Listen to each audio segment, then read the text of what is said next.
Hi friends, welcome to it's my story today. ఈరోజు story ఏంటంటే, ఒక ఊరిలో కుమ్మరివాడు ఉంటాడంట. ఆ కుమ్మరివాడు తను డైలీ చేసే పనుల నిమిత్తంగా ఒక 2 కొడవలు తయారు చేస్తాడు. కొడవలు ఐడియా ఉన్నాయి కదా, గడ్డికి వస్తారు కదా గ్రామాల్లో, అవి 2 కొడవలు ఒక కుమ్మరివాడు తయారు చేస్తాడు. అందులో ఒక కొడవలు ఏముంటుందంటే, ఆ కొడవలో ఆ కుమ్మరివాడితో మాట్లాడుతుంది.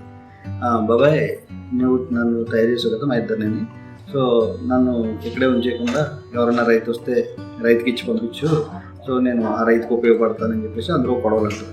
ఇంకో గొడవలు ఏముంటుందంటే, బాబాయ్ నేను రైతుకి నన్ను ఇవ్వద్దు, నేను బయటకు వెళ్తే ఎండడానికి కొనడానికి తిరగాల్సి వస్తుంది, పైగా నన్ను బాగా కోతలకై ఉపయోగిస్తారు, సో నేను అక్కడికి వెళ్ళను, నీ దగ్గర ఉండి ఇలా చల్లమాటలు ఉంటాను అని చెప్పేసి 2 గొడవలు కుమ్మరివాడితో అంటారన్నమాట. ఆ 2 అన్న తర్వాత ఒక రైతు వస్తే ఆ కుమ్మరివాడు ముందు అడిగిన కొడవల్ని ఆ రైతుకి ఇచ్చేస్తాడు. ఇచ్చిన తర్వాత రైతు కొడవలు తీసుకుని వెళ్ళిపోతాడు. ఈ 2వ కొడవల కుమ్మరివాడి దగ్గర ఉండిపోతుంది. కొద్ది రోజుల తర్వాత ఆ రైతు తన గడ్డి కోసుకున్న తర్వాత వస్తూ కుమ్మరివాడి దగ్గర అవుతాడు.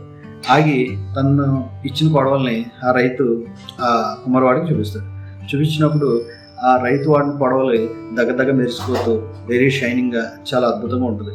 తర్వాత కుమ్మరివాడి దగ్గర ఉన్న కొడవలు ఉంటే అది తుప్పు పట్టిపోయి పిచ్చి పిచ్చిగా ఉంటుంది. అప్పుడు తుప్పు పట్టిపోయిన కొడవలు ఆ కుమ్మరివాడిని అడుగుతుంది, అదేంటి నువ్వే కదా మా ఇద్దరిని తయారు చేసావు, కానీ ఆ కొడవలేంటి అంత దగదగలాడిపోతూ అంత షైనింగ్గా ఉంది, అంత అందంగా ఉంది ఏంటని ఆ 2వ కొడవలు అడుగుతుంది. అప్పుడు ఆ రైతు సమాధానం ఏం చెప్తాడంటే, నేను నీకు తయారు చేసిన తర్వాత నువ్వు నాకు ఆ రైతు దగ్గరికి వెళ్ళను, నేను ఇక్కడే ఉంటాను నీ దగ్గర నన్ను. ఆ రైతు ఆ కొడవల్ని సానబెట్టి డైలీ యూజ్ చేస్తా, బాగా గడ్డికి వస్తా దాన్ని ఉపయోగించేటప్పటికి డే బై డే ఆ కొడవలి ఒక షైనింగ్ వచ్చి అద్భుతంగా అందంగా చాలా వర్క్హాలిక్గా తయారైంది. కానీ నువ్వు మటుకు ఏ ఉపయోగం లేకుండా నిరుపయోగంగా ఈ నా దగ్గర ఉండిపోయావు. సో నేను తయారు చేసిన పర్పస్సే నువ్వు ఏదో ఒక పనిలో ఉపయోగపడతావని నువ్వు నా దగ్గర ఉండిపోతానన్నా, సో అలాగే ఉండిపోయావు. ఆ కొడవలు అయితే రైతు దగ్గరికి వెళ్ళి తన వంతుగా తను పనిచేసి తను ఎంతో షైన్ అయ్యింది అని చెప్పేసి ఆ కుమ్మరివాడు ఆ కొడవలకి చెప్తాడు. ఈ కథలో మీనింగ్ ఏంటో మీకు ఆల్రెడీ అర్థమై ఉంటుంది, నేను చెప్పాల్సిన అవసరం లేదు.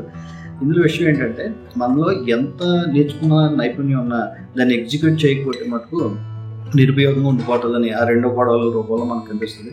అదే కనుక మనకు వచ్చిన చిన్న విషయం అయినా సరే దాన్ని ఎగ్జిక్యూట్ చేసి డైలీ అంటే మనకు కుదిరినప్పుడల్లా మనలో ఉన్న విషయాన్ని చిన్నదైనా సరే దాన్ని ఎగ్జిక్యూట్ చేసి మనం నిరంతర సాధన చేస్తూ ఉంటే డెఫినెట్గా ఆ ముందు పడవలాగానే మనం కూడా షైన్ అవుతాం.